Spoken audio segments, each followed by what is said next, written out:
The wind moved across the plains like a living thing, low and restless, carrying dust and the smell of dry grass. It bent the tall weeds and rattled the loose boards of the abandoned farmhouse at the edge of the county road. Most people avoided that stretch of land. It had been empty for years, a forgotten scar between working ranches and wide, unclaimed sky. But the child did not leave. She stood at the door, small hands wrapped tightly around the handle, eyes fixed on the horizon as if daring the world to come closer. Her name was Lily Mae Harper, and she was 8 years old. She had not slept in 2 days. Not really. Every time her eyes closed, her mother's breathing would hitch, and Lily would wake with a sharp breath of her own, terrified that the sound she had been listening for had finally stopped. Inside the house, her mother lay on a thin mattress, pulled into the living room so Lily could see her from anywhere. The woman's face was pale, skin stretched tight over sharp bones, lips cracked and dry. Fever had hollowed her out, leaving only the shape of the woman she used to be. The mother who once laughed too, loudly and sang while cooking supper, who brushed Lily's hair every night and told her stories about better days. Now she barely stirred. Lily had done everything she could think of. She had brought water from the rusted pump outside, even though it tasted like iron and hurt her stomach. She had pressed a damp cloth to her mother's forehead like she'd seen in movies. She had whispered prayers she barely remembered, pieced together from fragments overheard in church years ago before things fell apart. She had stayed. That was the one thing she refused to stop doing. The sound of hoofbeats reached her before she saw him. At first, Lily thought it was her. Imagination, another trick of hope. Her mind played when the silence became too heavy, but the sound grew clearer, steady, and slow. A horse coming down the road. Lily's heart began to pound. She didn't know whether to hide or run out.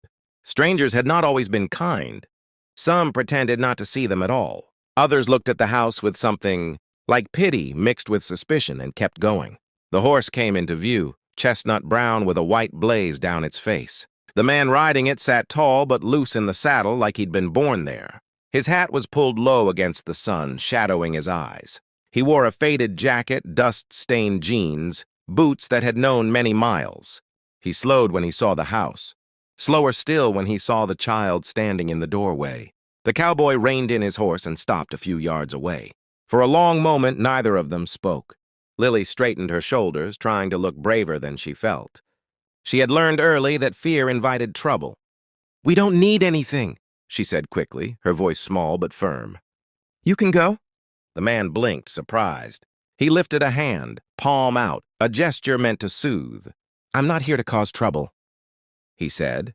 His voice was rough but gentle, like gravel smoothed by water. "Just riding through? Didn't expect to see anyone living out here?" Lily said nothing. Her eyes flicked past him, back toward the room where her mother lay. The man followed her gaze. Something shifted in his expression, not curiosity but concern. "You here alone?" he asked carefully. Lily shook her head. "My mama's sick." The words came out before she could stop them, heavy and final. The cowboy swung down from his horse. He moved slowly, deliberately, like he was afraid of startling her. "What's your name, kiddo?" She hesitated, then answered. "Lily." "I'm Jack," he said. "Mind if I come a little closer?" Lily considered him. He didn't look like the kind of man who would hurt her, but she'd learned that looks didn't always mean much. Still, her legs were tired. Her heart was tired, and hope, dangerous as it was, crept in. She nodded. Jack stepped closer, stopping just short of the doorway. The smell of sweat, leather, and sun clung to him. He glanced inside, taking in the sparse room, the mattress on the floor, the woman lying still upon it. Jack's jaw tightened. "How long has she been like this?" he asked quietly. 3 days, Lily said. "Maybe more. She got real hot, then real cold. She doesn't wake up much now." Jack cursed under his breath, not at Lily, but at the world. "Has anyone seen her?" "A doctor?" he asked. Lily shook her head again. "We don't have money." Jack knelt so he was eye level with her. "Listen to me," he said. "You did the right thing staying with her. You're a good kid." Lily's eyes burned at the praise. She swallowed hard. "Is she gonna die?" The question hung between them, raw and unprotected. Jack didn't answer right away. He looked past her again, at the woman on the mattress. at the shallow rise and fall of her chest.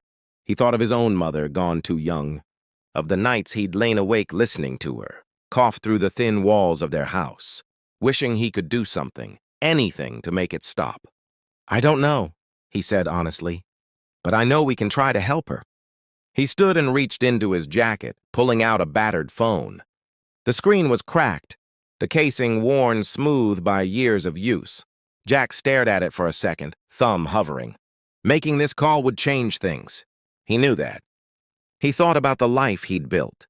Simple, quiet, deliberately lonely. About the ranch that barely broke even, the long days and longer nights. About how easy it would be to ride away. Tell himself he'd done all he could by stopping.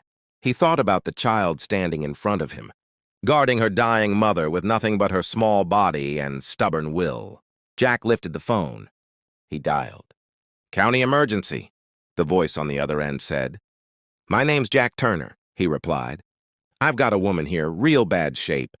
High fever, unresponsive. There's a child with her. We're at the old Harper place off County Road 7. There was a pause. "Sir, that property's been abandoned for years." "Not today," Jack said. "Please hurry." He hung up and looked down at Lily. "They're on their way," he said. Lily sagged with relief so sudden it almost knocked her off her feet. She grabbed the doorframe to steady herself. "Thank you," she whispered. Jack nodded. "Stay with me, okay? You don't have to do this alone anymore." The ambulance came faster than Lily had ever seen anything move. Lights flashing, siren cutting through the open land. Paramedics rushed inside, their movements quick and practiced. They lifted Lily's mother onto a stretcher, hooked her up to machines that beeped and hummed. Lily hovered close, her fingers clutching the edge of the blanket. "She's coming with us," one of the paramedics said gently. "You can ride along." Lily looked at Jack, panic flaring again. "I don't want to leave Mama." "You won't," Jack said firmly.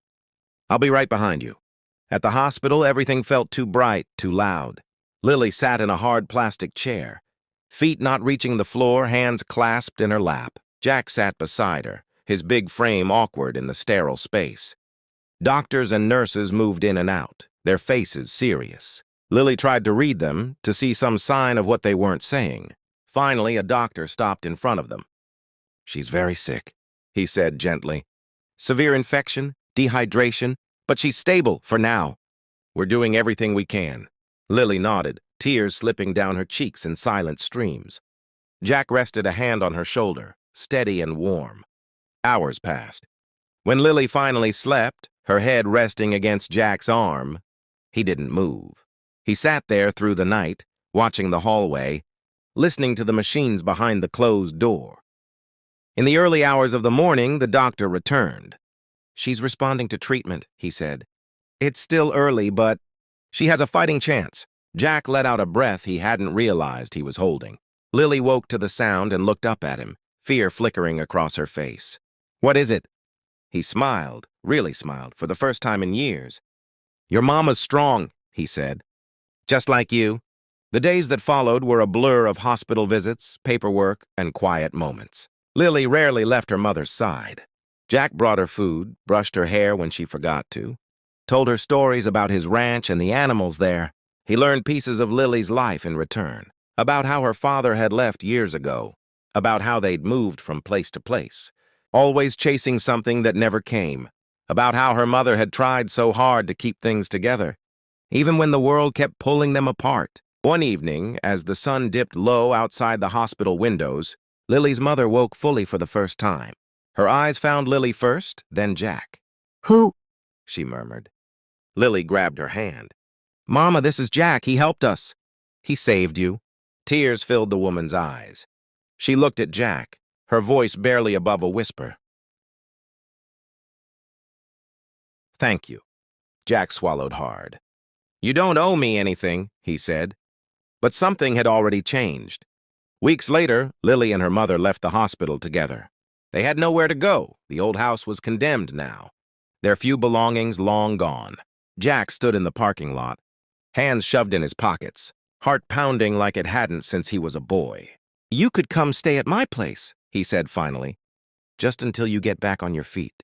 Lily's mother looked at him for a long moment, then nodded. If you're sure. I'm sure, Jack said. The ranch wasn't fancy. It was weathered and worn like Jack himself. But it was warm, safe, alive. Lily explored every inch of it, laughter ringing out across the fields. Her mother grew stronger by the day, color returning to her cheeks, and Jack lonely. Jack Turner found his quiet days, filled with something he hadn't known he was missing. Years later, Lily would remember the day she stood watch over her dying mother. The day a cowboy stopped and made one call. She would remember how close the world had come to breaking, and how, in a moment of simple human kindness, everything had changed forever. Because sometimes fate doesn't arrive with thunder or fire.